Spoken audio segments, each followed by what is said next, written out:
And now we are talking about someone being abducted right from a place of worship. Surely, if there is no honor for the young people, then there should be honor for God. So that when you come to church, you know that you're coming to worship God and that you are safe, and that an elite squad or a killer squad or an abduction squad is not waiting for you outside a place of worship. Here at Kikuyu Central, people have worshipped for ages and ages peacefully.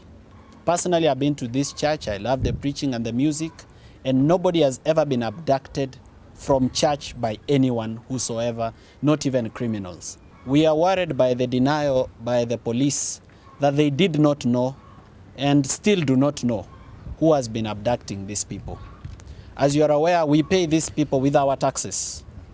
This is our money that they spend. This is our money which is used to buy uniforms, which is used to buy equipment, which is used to buy guns.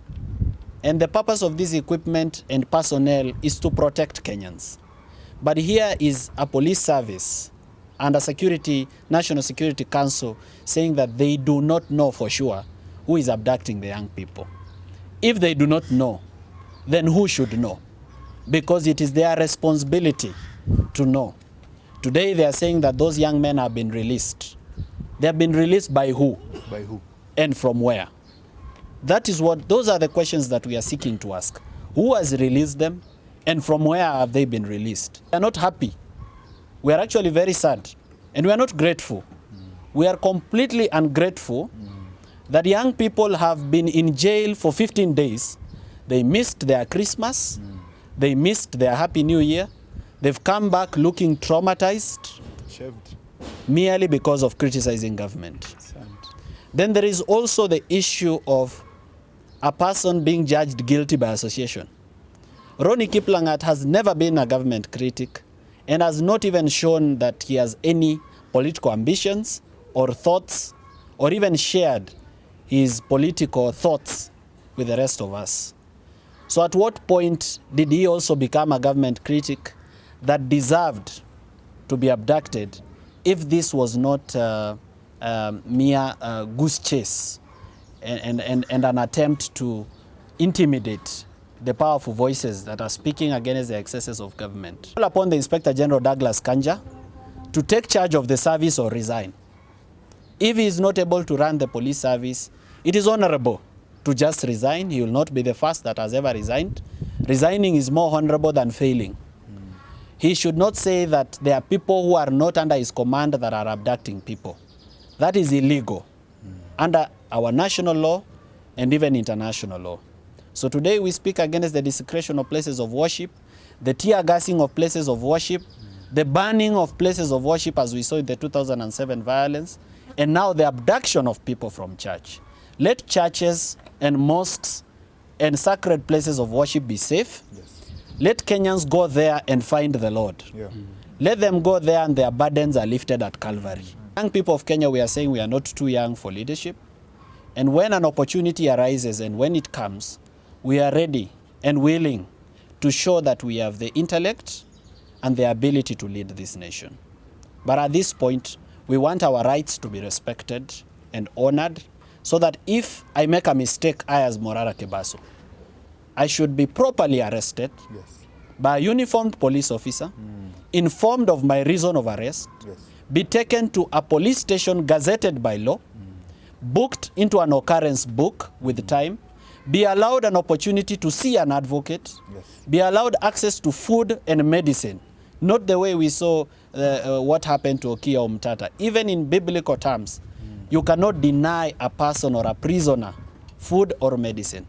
Let me be given access to that medicine and food, and let me be produced before a court of law as per my rights under Article 49 of the Constitution of the rights of arrested persons, and Article 50 on the right to a fair hearing and fair trial. I've been reliably informed, and the media has that information, that Ronnie Kiplangat was found somewhere in Machakos, and Bernard Kavuli, who was abducted from Ngong, was found in Kitale, which is several kilometers away from Ngong. Then we've also had news that Bernard Kavuli was also found in, I think it's Nairobi CBD. This is sad. This is sad because leo ni mimi, kesho ni wewe. Let us stand against these abductions, and more so the desecration of places of worship like it happened in Kikuyu Central Church, where a person is abducted from. Republic of Kenya, there is fear. And we need to embolden and make every Kenyan feel courageous and safe in our country. I know that, and I'm aware of it, that the church had sought some of the CCTV images of this place, but some members of the public were unwilling to volunteer this information or this data. We do not want to belabor them or burden them. Everybody is afraid. They're afraid of being abducted. They're afraid of being mentioned as the ones who provided information. They're afraid of being killed. Not everybody can be courageous and stand like this and speak. As you can see, we are quite few because most of the young people have actually been afraid of this. So we hope that members of the public are going to be cooperative in the future by not only providing information when somebody is abducted, but also, you know, raising alarm when things like this happen in their communities and streets. Nobody should be abducted while people are walking around and enjoying their normal business as if it's business as usual. Remember, today it's that person, tomorrow it is you. They're saying it is him, others are accusing it is the other. Others even are coming confidently and saying the youths are abducting themselves. I think it's so sad, very sad, to see that they are talking about issues about lives and they are playing with them. You are playing politics with this generation. They need to know and understand that the generation of today, they are educated. Information is passed easily, unlike the previous years. We do not want to know who is doing what and the games are being played. All we want is, does that mean has the government failed then to know that who is abducting this or has the government failed? Can it not do that? So should we pay taxes or should we stop? You know, because that is part of the responsibility. We're not interested with the games. Who is doing what and who is saying what? Whether the former DP or who is or self-abductions, those are mere politics. We don't play politics with the lives of the youth. That is something you do not do. If we pay taxes and the government cannot protect us, they should tell us. A government that cannot protect its citizens has no reason to be in power. We have no reason to re-elect them then again. Then they should come up and tell us boldly that we cannot protect you and we are afraid we can't. And in 2027, as we have said, if, I want to use the word if, trust you me, if we will get there then, if not, because it's not only one term, it could be a half-term presidency, then the government should tell us, have they failed? And this is not a matter of politics anyway. This is a matter of life and death. It's a matter of the liberty of persons. It's a matter of safety and security of Kenyans. Yes. Whether you like them, whether you don't like them, whether they come from a tribe that you believe is good or a tribe that you do not like, this is not even an issue of tribalism. People have been abducted from Rift Valley, where the president comes from, Ronnie Kiplangat and Kibet Bull. So it traverses politics. It's about safety and security. And if there is something that should not be politicized in this country, it is the safety and security of Kenyans. Yes. Because we've seen what happens when safety and security of Kenyans is threatened. You've seen what politics has done to the safety and security of the people in Pokot and the rest of the bandit-stricken areas.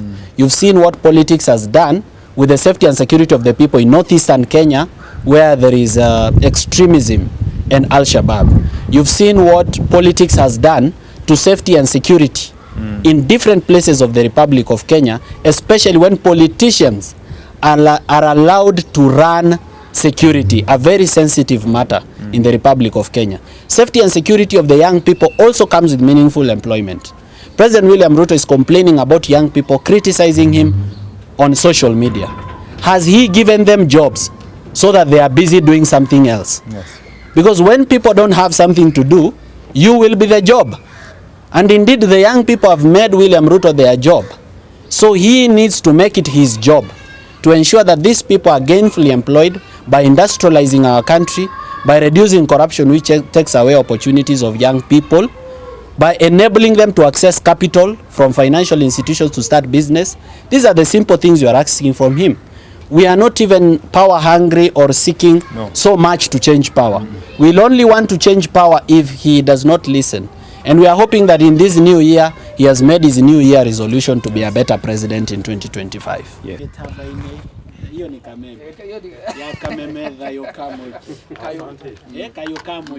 Thank you sir. Thank you. Nilikuwa mnipatie